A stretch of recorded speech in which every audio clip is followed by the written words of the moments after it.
Hello സുഹൃത്തുക്കളെ, ഇപ്പോൾ ഇന്ന് നമുക്ക് കിട്ടിയിരിക്കുന്നതെന്ന് പറഞ്ഞു കഴിഞ്ഞാൽ നോക്കിയേൻ്റെ 3.4 എന്ന് പറഞ്ഞൊരു ഫോണാണ്. ഇതിൻ്റെ കംപ്ലയിൻ്റ് എന്ന് പറഞ്ഞു കഴിഞ്ഞാൽ ചാർജ് കയറുന്നില്ല.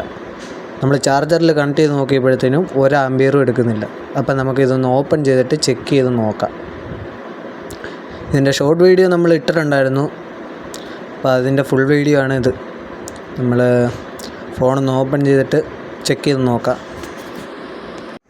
ഈ ഫോണ് ബാക്ക് ഓപ്പൺ അല്ല, ചുമ്മാ ഓപ്പൺ ചെയ്യാനുള്ള മോഡലാണ്. കപ്പ് ടൈപ്പാണ്.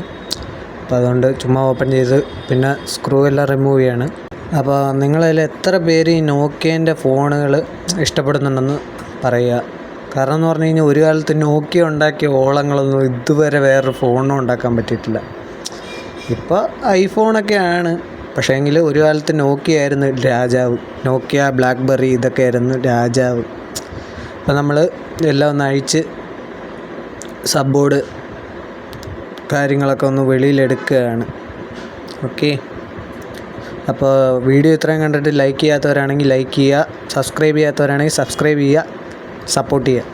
ഓക്കെ, അപ്പോൾ നമ്മൾ സബ്ബോർഡ് നൈസായിട്ട് അഴിച്ചെടുക്കുകയാണ്.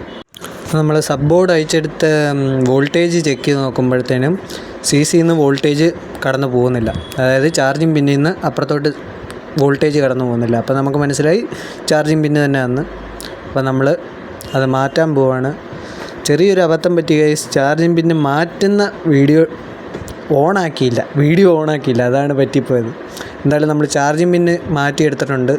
UV ഒക്കെ ഇട്ട് പെർഫെക്റ്റായിട്ട് വെച്ചിട്ടുണ്ട്. ഇപ്പോൾ നല്ല പ്രോപ്പറായിട്ട് ചാർജ് കയറുന്നുണ്ട്. അപ്പോൾ ഇതിലും നല്ലൊരു വീഡിയോ ആയിട്ട് കാണാം. ബൈ.